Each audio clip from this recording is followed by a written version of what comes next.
Hello there. I am sitting in my office in front of two gallery frames filled with inspirational words. These frames used to front the reception desk in front of Friendly Fare Wellness and Nutrition Center located at 439 Adelaide Street. That's where I first started providing access to affordable rental kitchen space in the lower level and wellness practitioner space on the main level. That's where Friendly Fare got started. Before that, we had a cafe on Central Avenue. Yes, I am going to read this, but I'm also going to freeform a bit. We'll do the best we can, you and me, together. It was never my intention when I sold the cafe to get into the incubation and consultancy space, but it happened like most other things have happened in my life. I was responding to a crisis with an act of creation, kind of like my shirt. Sometimes you are the sloth, sometimes you're the unicorn, sometimes you're both. This wasn't the first crisis in my business or profession. Sometimes my lips don't work. But you know what? I'm not going to edit this at all. Just warning you now. So, deal with it. This wasn't the first crisis in my business or professional life, and it surely was not to be the last. As evidenced by the fact that I'm making this video right now, and after many weeks of agonizing over how to tell this story of how I got here, I've made the decision that it's more important to understand the milestones and motivations in the life of Friendly Fare rather than digging into the details of how and when things went wrong, and which sometimes they did and certainly are now, and pointing fingers or laying blame. That's not going to change the past, and it certainly won't help the present. I have felt a deep sense of shame and guilt for taking too much time to reach out for assistance, to save Friendly Fare, but I'm not going to indict myself. I realize now that I needed this time to evaluate exactly what had to be done. This GoFundMe could not be a reaction. It had to be the measured and reasoned response to a crisis and an act of creation. And to do that, I needed to understand what I was creating, or in this case, recreating. I wish I could say that I'll make this brief, but anybody who knows me knows that's not going to happen. I'll try. I've done my best to edit this to as concise a telling as I can muster. Friendly Fare Wellness and Nutrition is the result of the sale of my cafe and entering into a partnership with a wellness practitioner whom I was sponsoring into the country, unfortunately, in one of the many bumps and crises along the road in what was to become Friendly Fare Culinary Consulting and Rental Kitchens. This particular individual received a removal order from the CBSA, blindsiding me with an enormous financial burden and a large debt. So I looked at the market and I saw that there was a need, both for rental kitchen space and also for wellness practitioner space that didn't extort clients for a percentage of their work product on top of base rent. I found that practice to be reprehensible and akin to racketeering. I can't imagine any other industry being told that they will be charged the market rate for their premises plus 5% of their revenue. There would be pandemonium, but apparently the wellness industry accepts this price gouging as normal. So we rented out our spaces for a flat base rate, and the kitchens for a flat base daily rate. As a result, I worked several jobs and rented out the treatment rooms, the commercial kitchen space, at the flat rates, as I said, to wellness practitioners and to food service professionals. I worked with the MLHU to ensure that I was complying with all of their regulations, and they were happy that I was providing an economical way to get folks out of their home kitchens and into licensed, inspected facilities to do their food production. It wasn't long before the kitchens were operating 24 hours a day to accommodate the demand. I get a profound sense of satisfaction when I think about the many successful businesses that were able to make a start in our modest space, increase their capital, learn industry best practices, and go on to build thriving companies that are still operating and growing to this day. That's how it started. But you're watching this so you know that things turn south somewhere. So let's just say that towards the end of 5 years on Adelaide Street, After much effort to keep our doors open despite support from the community and MLHU, but pushback from the city and other things, there were finally too many simultaneous straws on this camel's back, seemingly from every corner, that I took steps to finally address my mental health, which I had been neglecting, or rather completely ignoring, since 2001 when I had first been diagnosed with acute PTSD. But then I hadn't gone on to seek any treatment. Of course not, it's me. This basically helped me and Friendly Fare turn a corner, though, getting this treatment. And in 2018, after 5 years on Adelaide, I moved to our most recent home of 7 years on Dorinda Street, where we were now operating as an ad hoc not-for-profit by special dispensation of the CRA, as I was now in receipt of CPP disability benefits so that I could pursue full-time treatment for my PTSD while still volunteering at the commercial kitchens. It was agreed that this would help keep me sense of purpose and a reason to get up in the morning and not spiral away during the day. But I will admit that I had an overbearing need not to let anybody down, so I did my best not to, but that also did not help in other ways. And after refocusing the business as a not-for-profit, that made a huge difference as well to the business. Having a financial safety net was great, but what really changed was my attitude.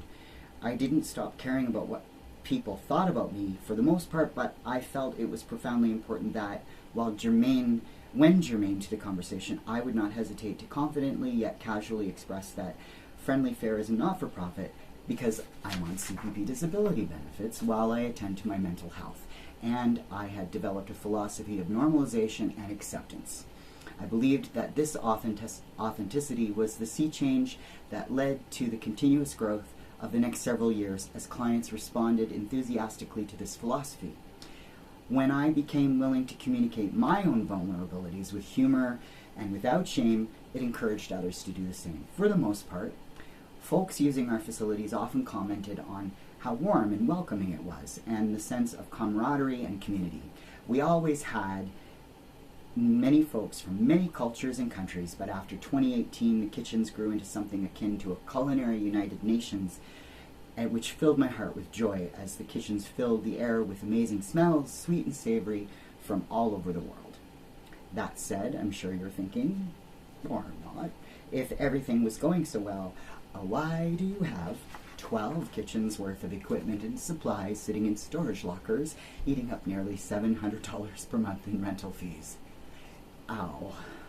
And the answer to that is because while I was focused on my mental health, I didn't always have the bandwidth to deal with everything that was coming at me.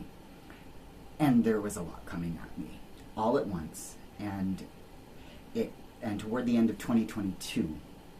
And especially since it turned out in the end that after 4 years of every possible PTSD treatment that the government, OHIP, and any other facility body had up their sleeves, we weren't seeing the outcomes that we were hoping for. So I was referred for an autism and ADHD assessment based on a notation in my school transcript from like 42 years before that.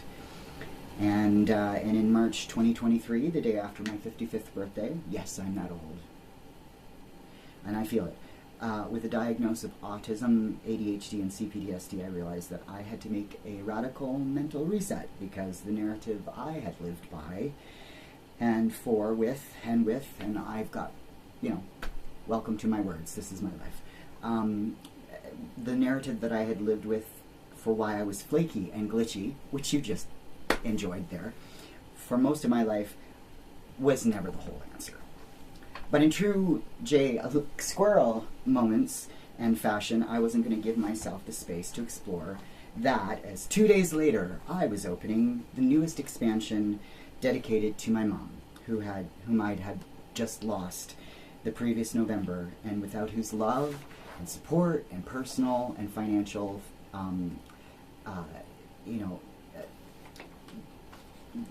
her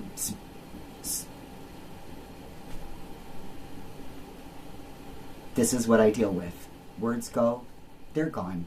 But anyway, she supported me personally and financially and in every other way. None of us are perfect, nor was she, but I loved her very much. Without that support, there would be no Unit 3. At the same time, I was facing challenges with the city bureaucracy once again, and amongst a few other things.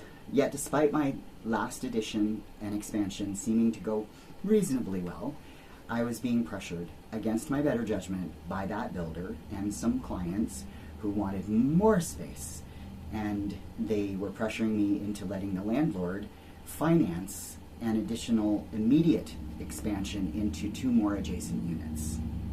And that brings me here, into my office, sitting on this stool in front of these frames that are full of inspirational words that were in my original Wellness and Nutrition Center, explaining why everything fell apart and why I need help. And doing it raw, not going to edit it, so that you can see how my brain works. As I said before, I have spent too much time considering the why and how of it. And I'm sure that if you know anything about PTSD, you know I've not been doing much else but ruminating. But like I said, I have the benefit of more PTSD therapy than you can shake a stick at. And I know that it normally wouldn't help to go back into the forest and find out what bit me. But while my leg is still bleeding out and poison is coursing through my body. But when you're about to ask a bunch of friends, acquaintances, and complete strangers for money, you would do well to assure them that you won't make the same mistake again. And whatever it is that bit you, bite you again. So the time it has taken me to understand that the light at the end of the tunnel was a train and not sunlight has been well spent. And the conclusion is this: I broke my own rules. In other words, I didn't keep my own counsel. I have rules about debt. I have rules about taking on things that are wants but not needs. I have rules about being involved in the work. I have rules about full and complete documentation. I have lots and lots of rules. Of course I do. As it turns out, I'm autistic. Go figure. So I could point the finger at the contractor who swindled the landlord over $65,000 or more, probably more, and nearly destroyed his building. I could point the finger at the landlord who wouldn't fire the contractor despite presenting him with a deficiencies report from 3 separate reputable professionals, which he just flat out dismissed after I sunk 75% of Friendly Fair's reserves in a desperate attempt to save his building for my client's sake, and then got an eviction notice for my efforts. I could point the finger at a lot of people who did a lot of crappy things surrounding this event, but every time I do, I'm always going to have 3 fingers pointing back at me. I struggled with whether I should even include or talk about these facts, the things that I just said I could point the fingers at, even though they're true, because in the end, none of that really matters.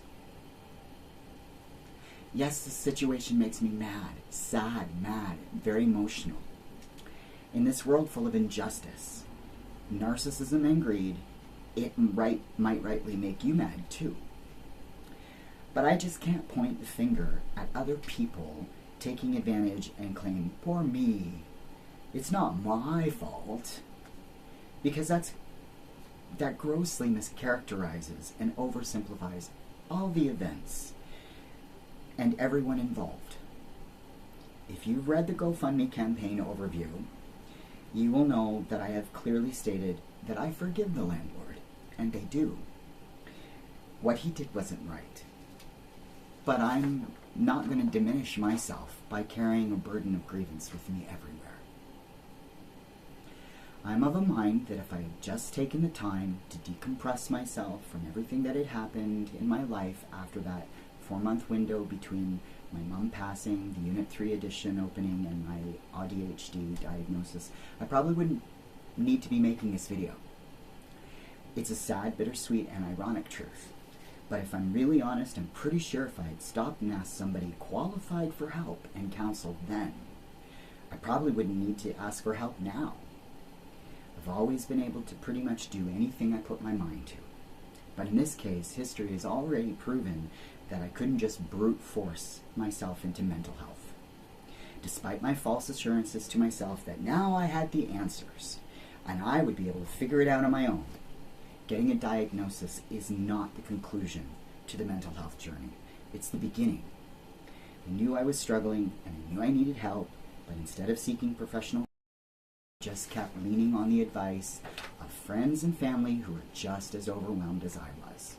So in April 2023, in a moment of overwhelm, I said yes when I should have said no to the expansion from hell, and by the end of 2025, I was packing 12 kitchens worth of Friendly Fare's Culinary United Nations that had meant so much to so many into trucks to take into storage lockers while I tried to mentally unpack what I had done wrong.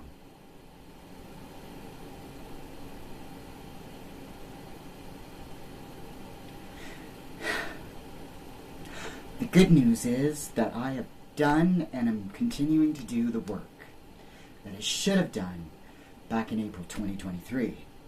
And as a very, very dear friend of mine is fond of saying, it's never too late to start, but it's always too late to wait. I couldn't agree more. I also have a small and trusted team of professionals that I have reached out to who have helped me plan and roadmap for the future of Friendly Fare. We've taken all the lessons from all the challenges and pitfalls of the last 12 years to try and create something as bulletproof as possible in terms of the bureaucracy, ease of use, cost effectiveness, and all of the other metrics, KPIs, and flashy business acronyms that we could factor in. All of the deets are in the campaign. The rest will be up to us. Thank you for listening, partnering, and helping if you want to. Together, we can make our culinary business incubator better than it ever was and help more people reach their gastronomic aspirations and give Friendly Fare a new lease on life. You know I can't resist the puns.